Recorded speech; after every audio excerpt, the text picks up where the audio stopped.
Hey, what's up, everybody? For those of you who don't know me, my name is Luke, and I am here to talk to you about my journey on how I got started in investing in the stock market. Um, I've always had an interest in the stock market. My interest peaked early 2000s when I was in the military and I was in a school in a training environment, and we were talking about the stock market. And one of the guys that was in the class apparently invested in the stock market, but he made it sound like it was almost impossible if you didn't have a certain amount of money. Looking back, that wasn't a whole lot of money, but being a soldier at the time in my life, I didn't think I could have that kind of money to invest. So I kind of left the idea, still paid attention a little bit, but just kind of left the idea. Fast forward to a time I was working a job, and I used to hear it on the radio all the time about the stock market. The Dow Jones up 1,000 points, S&P 500 down 75 points.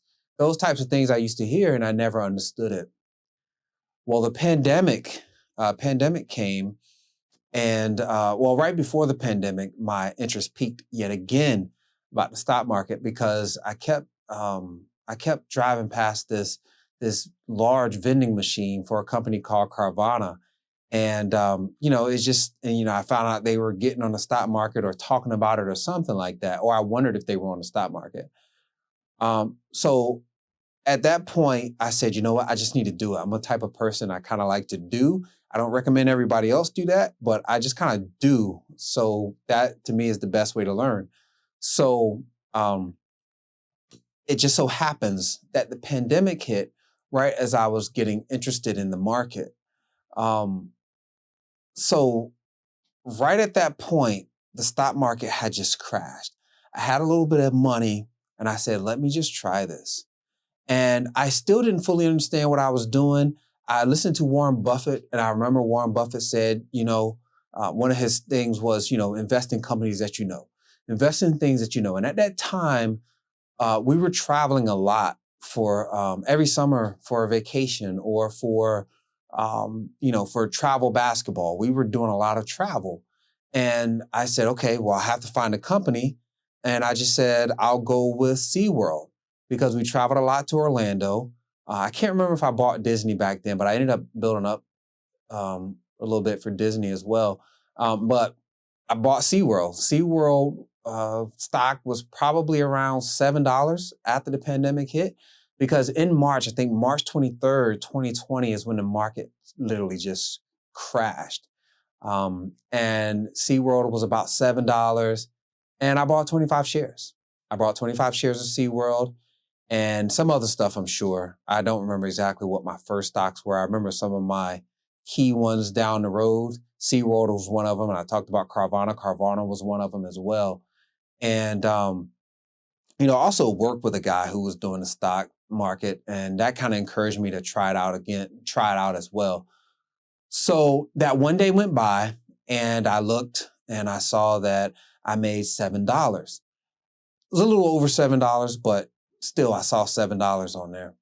And what that immediately brought my brain back to was the idea that when I was a teenager, when I was a kid, I would do manual labor. I grew up in a very small town, and a lot of our summer work was working in watermelon fields or different types of fields.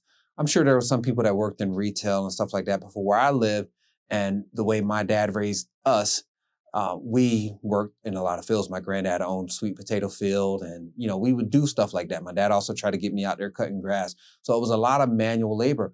But what I realized after I made that $7 on the stock market was that the effort that it took me as a kid for 2 hours when minimum wage was $4.75, $5.15, or whatever it was, nearly is very close. 2 hours, I almost made 2 hours of wages going back to when I was a teenager, just by having my money work for me.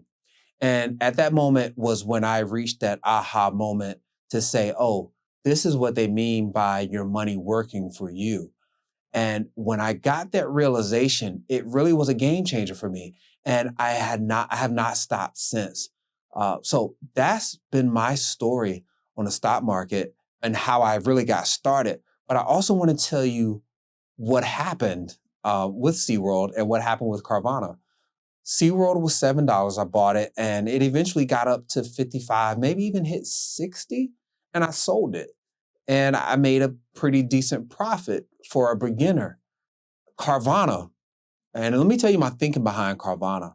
My thinking, anytime you're doing an investment, you see market crashes, uh, one thing you have to evaluate is if this is a fundamental crash or if this is just a market crash, right? So with SeaWorld, I figured, well, eventually people will get back to SeaWorld. Now, mind you, at this time, I didn't know the investor teaching or thinking around this stuff. It was just innate. It was like natural in me to think these things.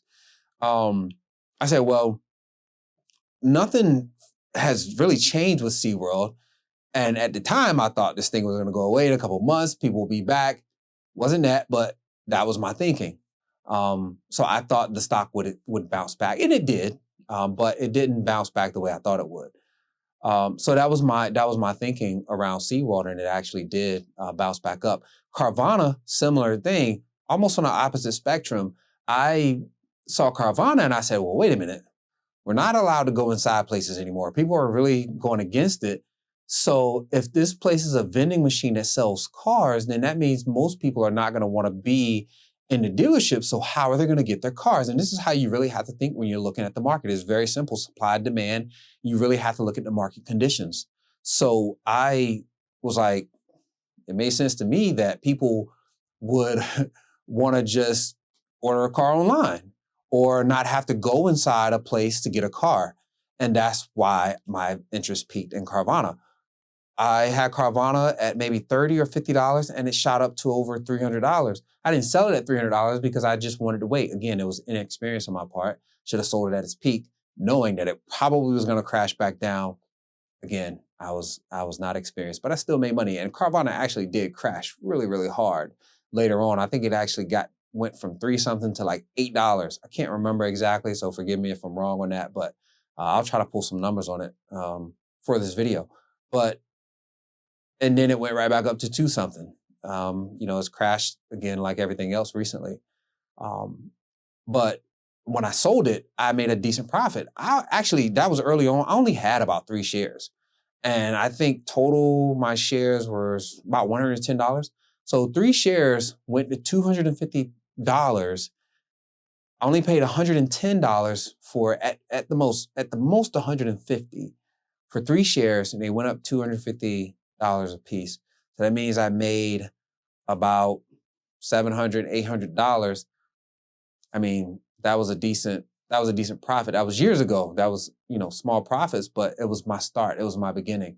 So I'm sharing with you all my beginning. I'm not sharing with this to say I'm just so great at this, because I still have a lot to learn. But I just want to share this because I want people to know the power of investing on the stock market.